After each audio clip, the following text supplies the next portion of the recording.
सबसे पहले चाहूँगा कि संघानी साहब, आप दो शब्द जो है बॉम्बे की तरफ से कुछ कहना चाहें तो कहिए। यहाँ कोई बात नहीं देना, मैं तो काम करने में मानता हूँ, बात करने में ठीक है, काम करने में। HK जमाल साहब, आप कुछ कहना चाहेंगे? मैं तो शुभकामना बोलूँगा कि आपका ये अभियान हमेशा बढ़ता रहे।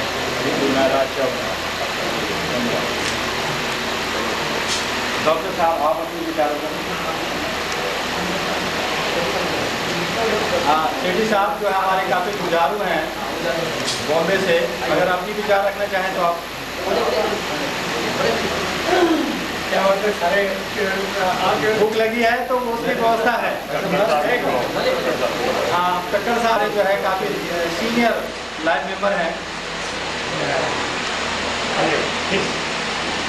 ऑनरेबल जस्टिस कुरैशी सर,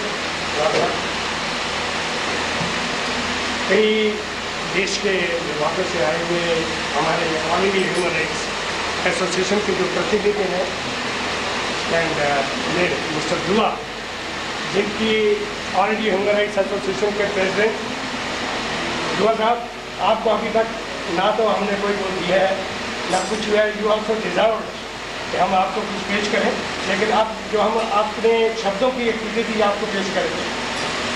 तो दोस्तों, all India human rights association का उद्देश्य क्या है ये हम सभी जानते हैं। उसने एक कोर्सेज को मेंशन किया है, courses for all India human rights.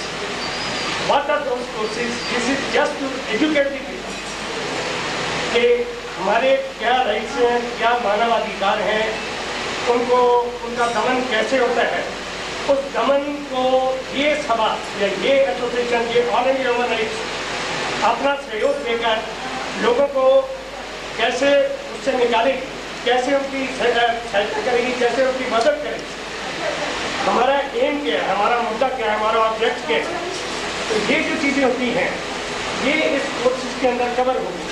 ये एक नई कॉन्सेप्ट है जिसको हम स्टार्ट करने जा रहे हैं, और इसी कॉन्सेप्ट को लेकर जो लोग यहाँ पर तशरीफ लाए हैं, जो वापस अपने अपने जगह पर जाएंगे, वो वहाँ जाकर जो भी ब्रांचेस हैं ऑल इंडिया ह्यूमन राइट्स की, उनको इस मुद्दे के बारे में उत्तेजित करें, उनको जागृत करें।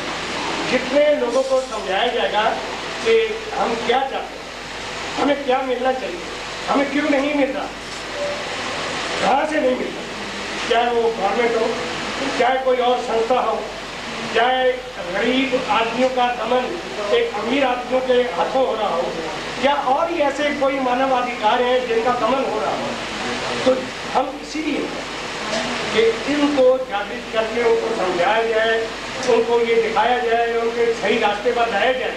और अगर उनके पास सहायता करने को कोई नहीं है तो हम means all India human rights association, कोई एक व्यक्ति नहीं, चाहे वो मिस्टर दुआ हो या कोई नहीं।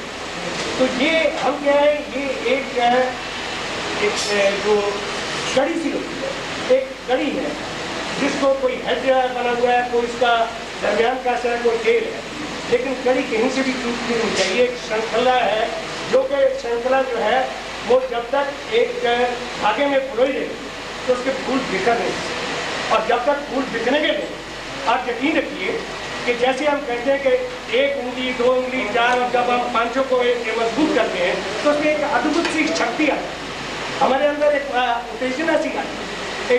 एक हम सोचते हैं कि हमारे पास एक ताकत है, कुव्वत है, we can also do something, we can force the people to see that the people who are being oppressed should not be oppressed.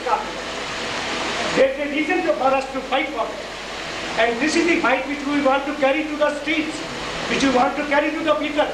We want to tell the people that you are not alone. There is an organization who can look after them. तो ऐसे ही मैं देख रहा था कि जैसे दुआ साहब ने भाई से ये किसी को दो शब्द कहने के लिए था, क्यों संकोच है, किस लिए संकोच है, हम क्या नहीं कह सकते। होता है, कोई आदमी बोल सकते हैं, कोई आदमी जो है प्रैक्टिकली काम कर सकते हैं, तो यहाँ पर सभी की जरूरत है। एक केवल वक्ता होने से कुछ नहीं होता। Only speaker alone can not do anything, लेकिन कैरी द मासेस। वो आपके अंदर एक जोश पैदा कर सकते हैं, आपको एक उत्तेजित कर सकते हैं, आपको ये बता सकते हैं कि सही रास्ता क्या है और गलत रास्ता क्या है, आपको कैसे चलना चाहिए। एक यहाँ बैठे बैठे ये 4 दीवारी, कल कुछ और, आज हमने इसको एक नाम दे दिया है, एक रिकग्निशन दे दिया है, एक डेजिग्नेशन दे दिया है कि this is all India human rights association. तो आज से ये 4 दीवारी के अंदर ये जो 4 दीवारी है ये क्या काम करेगी? ये वही काम करेगी जो हम सब लोगों की बेहतरी के लिए होगा, और खासकर उन लोगों की बेहतरी के लिए होगा जिनका कोई नहीं, जो जिनके पास पैसा है, जिनके पास ताकत है, जिनके पास नॉलेज है, जिनके पास सोर्सेज है, उनको क्या कमी है? वो तो कहीं ना कहीं जाके अपना काम कर ही ले। कमी वहाँ पर है जिनके पास कुछ नहीं, और जो लुट रहे हैं इस वक्त, चाहे वो अमीर आदमी हो, चाहे वो इंस्टीट्यूशन हो, चाहे गवर्नमेंट हो, चाहे किसी का तो लुट रहे हैं। तो मैंने इसीलिए खुद ऑफर किया दोस्त आपको कुछ एक शब्द कहने के लिए कि हम सिर्फ अगर कुछ के कैंपर पी के या रिबन काट के या हम एक छोटा सा आपस में खा के चले जाते तो शायद ये जो मैसेज है ये अधूरा रह जाता, जिसके लिए इतनी दूर से लोग कैंपर सब घर में पीते हैं, सब घर में खाते हैं, सब करते हैं, यहाँ इतनी दूर के लोग इस काम के लिए नहीं आते। ये तो एक किस्म का एक हमें एक सहारा मिला है, एक हमने एक केंद्रित स्थान चुना है कि हम यहाँ पर आज जहाँ बोल रहे हैं कल कहीं और बोलेंगे, हम डिफरेंट ब्रांचेज में बोलेंगे। तो not taking much of the time, क्योंकि काफ़ी टाइम आगे ही हम लोग ज़ाया कर चुके हैं। हो सकता है लोगों को भूख भी लगी हो, लेकिन मैं फिर भी जानता हूँ कि जो नॉलेज की भूख है उसका जो महत्व है वो ज़्यादा है इन खाने से, इन ठंडी चीज़ों से, इन करने से। क्योंकि जब आप मैसेज ही नहीं कैरी करके जाएंगे, जब आप ये नहीं सोचेंगे कि हम किस लिए आए थे और क्या करने जा रहे हैं, तो ये काम अधूरा रह जाएगा, और अधूरा काम जो है वो कभी अच्छा नहीं होता। आज के दिन जैसा मिस्टर दुआ ने कहा, वो अपना पूरी जोर से हिम्मत कर रहे हैं, कोशिश कर रहे हैं, लेकिन एक अकेला आदमी, मेरा ख्याल ही, मैं गुरु साहब को अक्सर कभी आते हैं तो मैं इनको एडवाइस करता हूँ कि मैं I am one of the founder members of this organisation. तो हमने भी इसको जब शुरू में चलाया था, कई और इसमें बदलाव आए हैं, वो प्रयत्न कर रहे हैं, लेकिन इस प्रयत्न का कामयाबी, सफलता तभी होगी जब कुछ लोग मिलकर उनको सहयोग देंगे, आगे बढ़ेंगे, करेंगे।